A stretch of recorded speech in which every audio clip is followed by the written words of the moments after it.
All right, what's going on, guys? It's Julius here today, and I kind of want to talk about something that's been a little bit on my mind ever since Cold War came out and had its kind of its negative reception in the COD community, and I would say overall, just a negative reception compared to last year's release, Modern Warfare.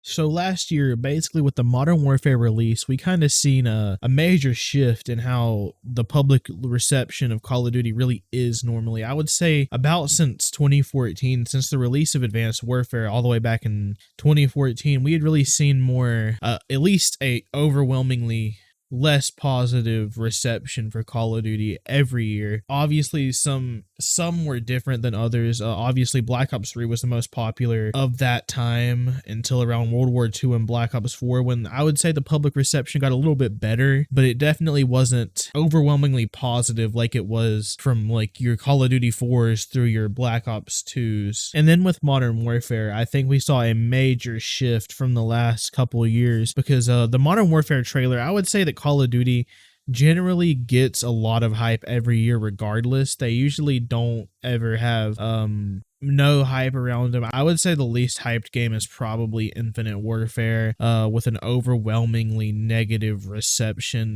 minus the love for the Call of Duty 4 remaster we got that year. And then finally, after all these years of people like essentially thought that Call of Duty was pretty much a dead in the water series, I would say there was still the hardcore players that would play it no matter what, and there were some people who did enjoy the other era of Call of Duty through Advanced Warfare and Infinite Warfare. And I would say that very tiny amounts of people actually came back when it was Boots on the Ground. I think that Boots on the Ground was more something that people wanted, but not in the way we received it in World War II and Black Ops 4. And it also was played with stuff like microtransactions and stuff that people had essentially by that point become accustomed to, with, nothing really interesting to do with the series for a really long time until about World War II, when people had some interest in Call of Duty essentially going back to its roots of being a World War II shooter. And while I would say the reception of World War II was a bit more positive than the previous years, I would still say that World War II left a bad taste in a lot of people's mouths as a, quote, return to form for the series. And I would say a lot of people left the game at the time to go to Fortnite, which was the newest game at the time. But fast forward 2 years later, and the Modern Warfare reveal trailer drops. And it's the first time in a while that people had an extremely hyped and positive reception to a Call of Duty game, because the true return to form for Call of Duty, while World War II was where it initially set in as a series, I would say the most defining Call of Duty title of all time is Call of Duty 4 Modern Warfare. And so seeing the game come back to essentially its most positive era being the Modern Warfare shooter, people were excited to see something that we hadn't seen in a long time, because previously to Modern Warfare 2019's release, the last time we had seen a game set in modern times was Modern Warfare 3 all the way back in 2011. So 8 years we were in the dark about another Modern Warfare game, and they finally released the trailer for it, and it was an overwhelmingly positive reception for the game. Come the release of the game, a lot of people have shown their dislike and really appreciating Modern Warfare. I would say that Modern Warfare set a bar that Cold War has not and probably will not reach in its life cycle, and that's due to a lot of factors. Like Infinity Ward had said in multiple outlets and interviews that they had said that the engine had been worked on for 5 years, and you can really tell by the way the game is built and the level of detail that they went into with every little thing in the game that it seems like a game that had a lot more time to be fleshed out than the previous releases of Call of Duty, which were on a 3-year cycle, but most of the games really felt like games that had been developed in 1 year. So we get this game, Modern Warfare, that's released on a brand new engine and a lot of more gameplay improvements and changes that people were not expecting, and I wouldn't say we're completely unwelcome. And then a year later, we get Cold War. And Cold War, while having its positives, it has some pretty good positives. I would say the zombies in the campaign is really good. It's a really nice return to form for the Black Ops series, especially because after Black Ops 2, while the reception for Black Ops 3 was positive, I would say the reception for Black Ops 4 was mostly negative. And after BO2, the series name kind of meant nothing because Black Ops 3 and 4 really had nothing to do with Black Ops as a series. And we see Treyarch having a somewhat return to form with the Cold War game, because we get this more original feeling for the series, being that back to the Cold War era, we get to see some of the original characters, albeit with different voice actors. They also return, and it has a pretty solid campaign. And I would say along the lines with zombies, while it's not really similar to any of the previous Black Ops games, I would say that the zombies being a lot more gameplay focused now, a lot more arcadey, does have a way more level of fun than Black Ops 3 or 4 did, because by the end of the original zombies, I think it became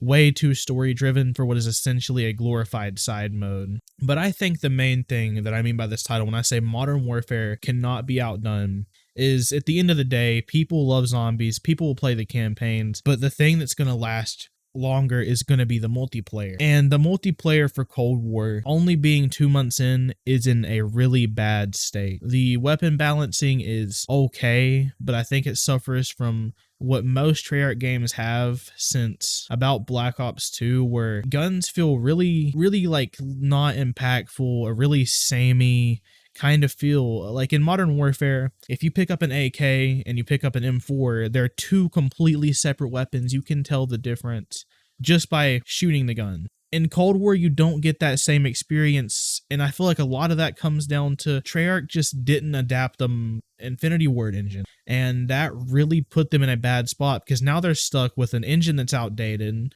and they haven't done anything really special with the gameplay. It's essentially Call of Duty, which is fine. A lot of people do enjoy it. I would say that a lot of people prefer Cold War over Modern Warfare for that reason. And in some ways, I can agree. I can see how the original Call of Duty gameplay translates better with some people than Modern Warfare's take on the original game. However, I do feel like Modern Warfare brought a lot of changes that should have stuck a little bit better than what they have so far. And now, again, we're only one game past Modern Warfare. Sledgehammer is supposed to be releasing a Call of Duty this year, and who knows, they could bring back the Modern Warfare engine and completely blow it out of the water, completely change the way we're seeing in the series right now. They could have their own engine that's similar to the Modern Warfare engine. So I'm not saying that Call of Duty's dead. I mean, obviously it's not going to die. It's Call of Duty. Call of Duty's been around for almost 18 years, and it's probably not going to go anywhere anytime soon, especially with things like Warzone being around. That's essentially a free-to-play battle royale with Call of Duty mechanics, which I think is something that a lot of people enjoy. So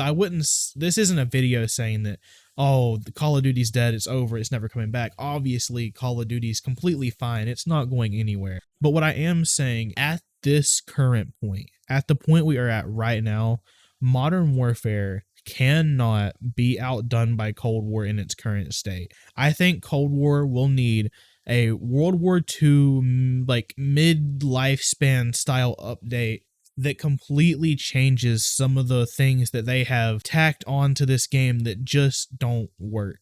And let me just lay out some examples of things that do not work in Cold War. Number one, the handling of some of the weapons is completely just off. It doesn't make a lot of sense balance-wise. And I understand that a lot of Call of Duty has never made sense balance-wise, but I think with Modern Warfare, when stuff is built so specifically to its style that when you have to go back to something older and use something different, it feels really weird, and I don't think that's the direction that Treyarch should be pushing the game. I think Treyarch should work as hard as they can to push a bit more of a Modern Warfare weapon style with a lot more uniqueness to the guns, especially when it comes to Treyarch's Gunsmith. While Treyarch's Gunsmith is good, and some guns do have a lot of benefit from the Gunsmith, like your AK-47s and some of your M4s, a lot of other guns feel really just kind of lazy with the Gunsmith, and I don't like the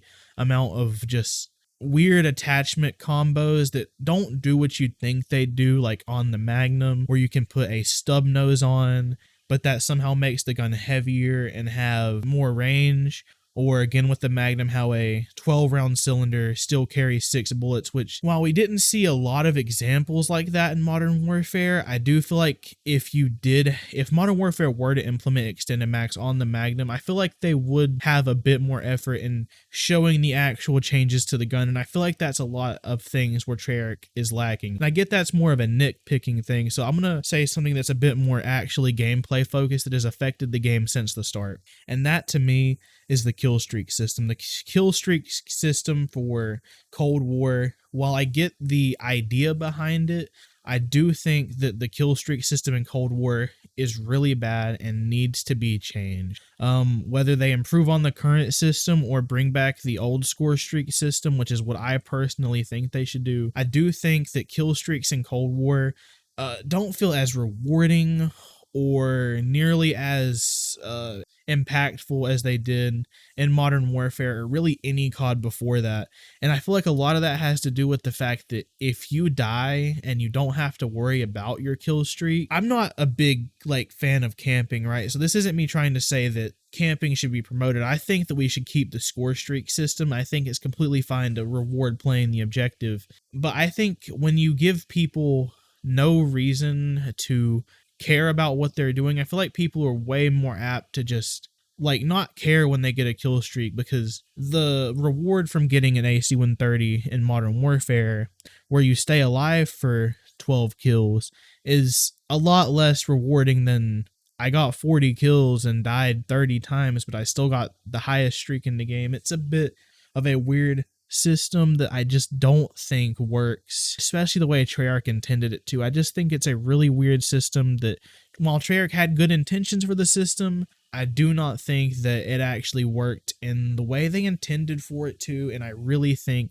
there is many improvements that could be made to the kill streak system to improve the overall gameplay for the game. And another thing I want to touch on that I think is a problem throughout Call of Duty for the past couple of years, at least since about Black Ops 4, Treyarch really needs to understand that while old maps are really cool, they need to stop bringing them back in droves like they have so far. Now, I know that Modern Warfare also fell into this, especially towards the later seasons where most of the maps ended up being remakes. I do think that is something that Call of Duty as a whole kind of needs to acknowledge. While the old maps are really good, I'm not saying that we need to completely stop remastering maps. It's completely fine to remaster maps. The way they used to do it with the 4 DLCs with 4 maps, and usually one of them would be remake. Now we're in a bit more of this drip feeding style season layout that gives us 1 to 2 maps a season, and when one of those maps is just a remake and you're only getting 1 new map per season, it really feels it feels kind of lazy. And I think that's brought to a whole new level in Cold War, when most of the remakes we've gotten so far, those being Nuketown, Express, and Raid, I think are the 3 remakes we have right now. Nuketown is built in, I think, a good way to do a remake. It does remind me of the original Nuketown a lot, but it's not. It is essentially a reimagining of the original, set a couple years later of the original. It's actually set next to the area where the original Nuketown was, so you can see the whole crater where the original Nuketown was bombed. That's a cool way to do a remake. It adds a lot more life and consistency to the map we used to know, because the original Nuketown was there and they rebuilt it. It makes sense that way. What doesn't make sense is somehow in the 1980s, Raid and Express exist in essentially the exact same way they did in 2025 in Black Ops 2. And what's even worse is Treyarch has shown that they can reimagine maps in a pretty good fashion. For example, in Black Ops 3, both Raid and Standoff were brought back in a reimagining style. And if I'm not mistaken, Raid was more of a palace-y kind of royal type thing, is the best way I can explain it from what I remember. I haven't played Black Ops 3, especially Black Ops 3 Raid, in a long time. But what I do know is that Standoff in Black Ops 3, I'm almost 100% sure, was an Old West style reimagining of Standoff. And that's cool. That is a cool way to do a reimagining. And even if we want to go even before that, we did have Studio from Black Ops 2, which was essentially firing range reimagined as a movie set. And that's the smart way to do a map remake. It really adds personality and uniqueness to the feel. While it is a remake, essentially the whole floor plan is still the exact same. It gives a little bit more just a feeling to the map, and it gives you a lot more to look at than Here's Raid in the 1980s, with everything the same except for some cars around the map being swapped out with more retro looking cars. Or Express, from what I can tell, has little to no changes, and even like the bullet train from 2025 is still there, which just looks really weird to see in like an 80s era game. And I get that Treyarch's not trying to be the most realistic, but I do think it is a hindrance to have like just the complete same map reskin, or not even reskin, just put back into the game. And also, I Modern Warfare also kind of falls into this, even though the maps aren't really the exact same. They do little changes, but that's really all it is little changes. And I guess it's a little bit more excusable in a Modern Warfare game, and since they're remastering Modern Warfare maps, like, it's kind of hard to change a bunch of stuff unless they were going to change the setting. But maps like Broadcast and stuff are set in similar, like they're really similar to their original counterparts, which is some criticism that I do think Modern Warfare deserves to have, because I'm not saying that Modern Warfare is a perfect game.